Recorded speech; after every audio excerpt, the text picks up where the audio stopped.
Today we're doing readings on ambition, starting on page 19 of As Bill Sees It. The wine of success.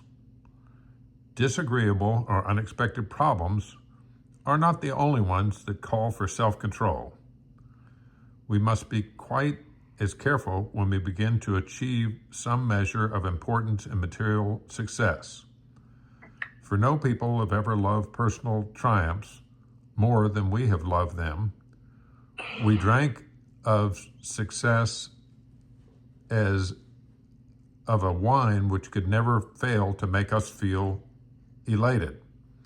Blinded by prideful self-confidence, we were apt to play the big shot.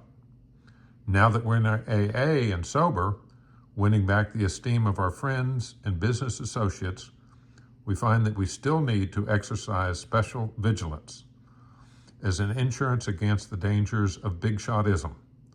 We can often check ourselves by remembering that we are today sober only by the grace of God, and that any success we may be having is far more His success than ours. Okay, good one. Michael's going to do 40. Material achievement, page 40. No member of AA wants to deprecate material achievement, nor do we enter into debate with the many who cling to the belief that to satisfy our basic natural desires is the main object of life. But we are sure that no class of people in the world ever made a worse mess of trying to live by this formula than alcoholics. We demanded more than our share of security, prestige, and romance. When we seemed to be succeeding, we drank to dream still dream. When we were frustrated, even in part, we drank for oblivion. In all these strivings, so many of them well-intentioned, our crippling handicap was our lack of humility. We lacked the perspective to see that character building and spiritual values had to come first, and that material satisfactions were simply byproducts and not the chief aims of life. Excellent. Next reading is 46.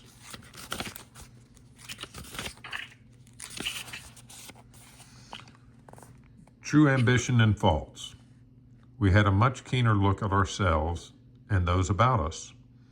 We have seen that we were prodded by unreasonable fears or anxieties into making a life business of winning fame, money, and what we thought was leadership. So false pride became the reverse side of that ruinous coin marked fear. We simply had to be number one, people to cover up our deep-lying inferiorities. True ambition is not what we thought it was. True ambition is the profound desire to live usefully and walk humbly under the grace of God. Okay, Michael does 131.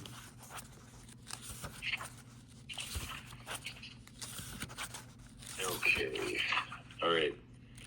131, obstacles in our path.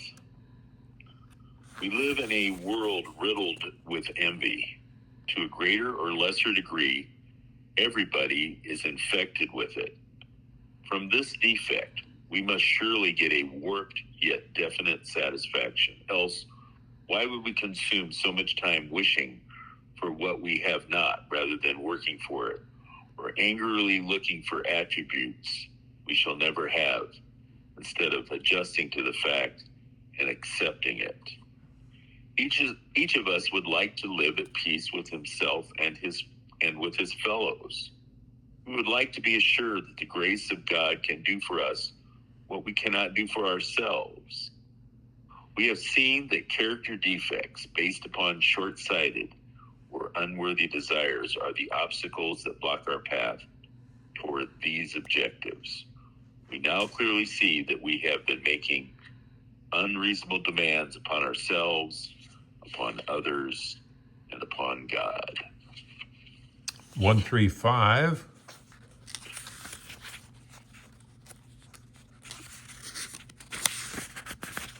Victory in defeat. Convinced I never could belong, and vowing I'd never settle for any second-rate status, I felt I simply had to dominate in everything I chose to do, work and play.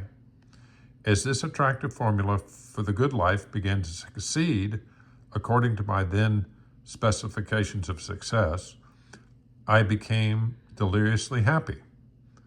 But when an undertaking occasionally did fail, I was filled with resentment and depression that could be cured only by the next triumph.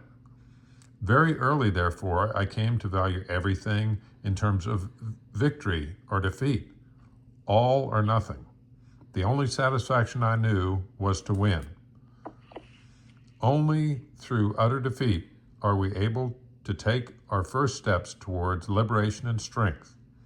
Our admission of personal powerlessness finally turned out to be a firm bedrock upon which happy and purposeful lives may be built. Next is 138. Two Roads for the Old Timer, page 138. The founders of many groups ultimately divide into two classes known in AA slang as elder statesmen and bleeding deacons. The elder statesman sees the wisdom of the group's decision to run itself and holds no resentment over his reduced status. His judgment, fortified by considerable experience, is sound. He's willing to sit quietly on the sidelines, patiently awaiting developments. The bleeding deacon is just as surely convinced that the group cannot get along without him. He constantly connives for re-election to office and continues to be consumed with self-pity. Nearly every old-timer in our society has gone through this process in some degree. Happily, most of them survive and live to become elder statesmen. They become the real and permanent leadership of AA. Excellent reading. Excellent reading. 185.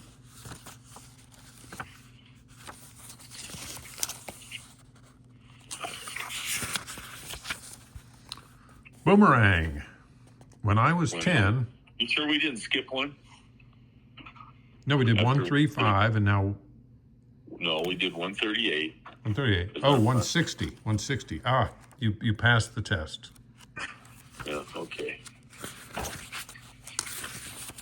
60. The rationalizers and the self-effacing.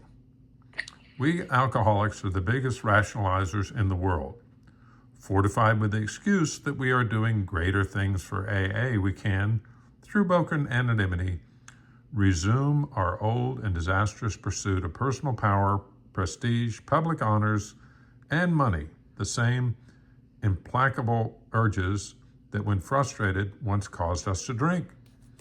Dr. Bob was essentially a far more humble person than I, and anonymity came rather easily to him. When it was sure that he was mortally affected, some of his friends suggested that there should be a monument created in his honor to honor him and his wife, and being a benefiting a founder and his lady. Telling me about this, Dr. Bob grinned broadly and said, "God bless them, they mean well. But let you and me get buried just like other folks." In the Akron Seminary, where Dr. Bob and Ann lie, the simple stone says not a word about AA. His final example of self-effacement is one of more permanent worth to AA than any amount of public attention or any great monument. Now 185. Wow, 185.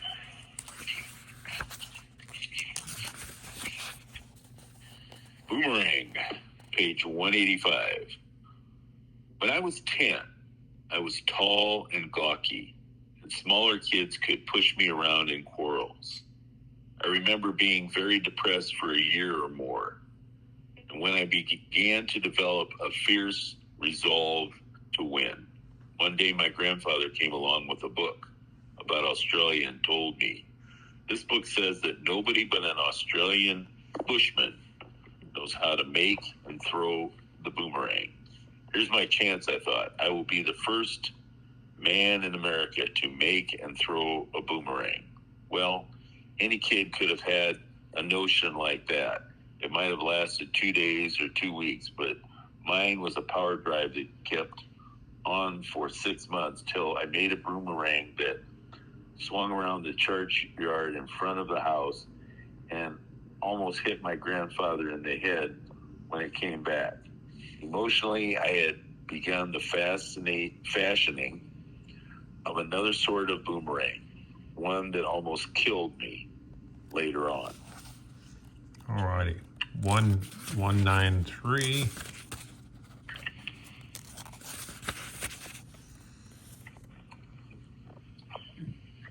The Spirit Alibi. Our first attempts at inventories are apt to prove very unrealistic. I used to be a champ at unrealistic self-appraisal. On certain occasions, I wanted to look only at the part of my life which seemed good. Then I would greatly exaggerate whatever virtues I supposed I had attained. Next, I would congratulate myself on the grand job I was doing in AA. Naturally, this generated a terrible hankering for still more accomplishments and still more approval. I was falling straight back into the pattern of my drinking days. Here were some of old goals. Here were the same old goals: power, fame, and applause. Besides, I had the best alibi known, the spiritual alibi. The fact that I really did have a spiritual objective made this utter nonsense seem perfectly right. 198.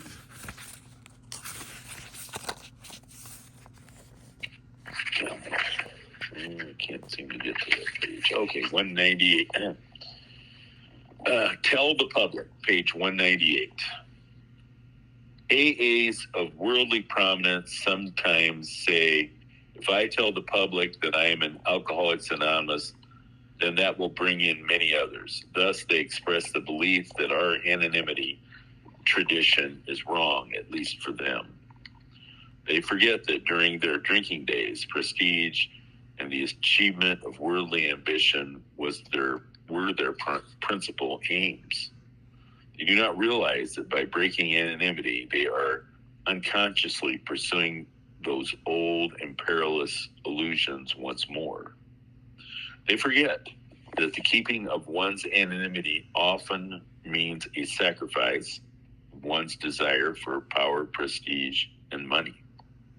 They do not see that if these strivings become general in AA,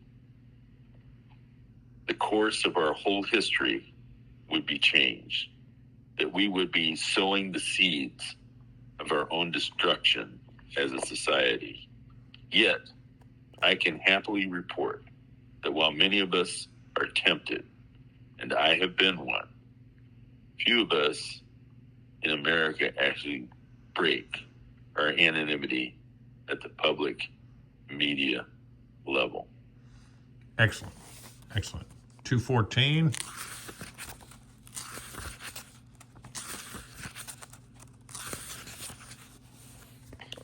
Only try. In my teens, I had to be an athlete because I was not an athlete. I had to be a musician because I couldn't carry a tune. I had to be the president of my class in boarding school. I had to be the first in everything. In my perverse heart, I felt myself the least of God's creatures. I could not accept my deep sense of inferiority, so I strove to become captain of the baseball team, and I did learn to play the fiddle. Lead I must, or else. This was the all or nothing kind of demand that later did me in. I'm glad you're going to try a new job, but make sure that you're only going to try. If you approach the project in the attitude that I must succeed, I must not fail, I cannot fail, then you practically guarantee the flop, which in turn will guarantee a drinking relapse. But if you look at the venture as a constructive experiment only, then all should go well.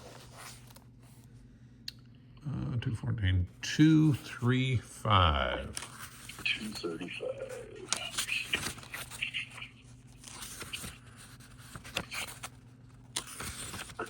Looking for lost faith, 235.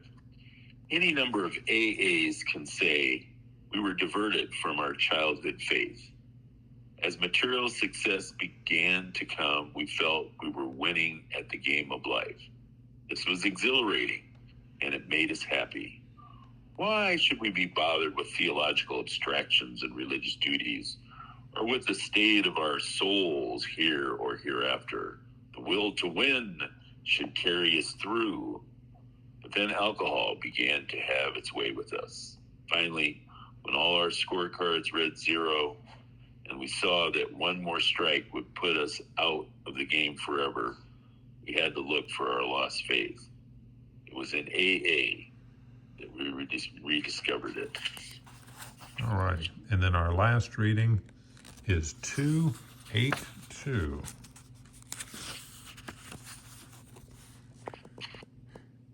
Instincts run wild. Every time a person imposes his instincts unreasonably upon others, unhappiness follows. If the pursuit of wealth tramples upon people who happen to be in the way, then anger, jealousy, and revenge are likely to be aroused. If sex runs riot, there is a similar uproar. Demands made upon other people for too much attention, protection, and love can invite only domination or revulsion in the protectors themselves. Two emotions quite as unhealthy as the demands which invoke them. When an individual's desire for prestige becomes uncontrollable, whether in the sewing circle or at the international conference table, other people suffer and often revolt. This collision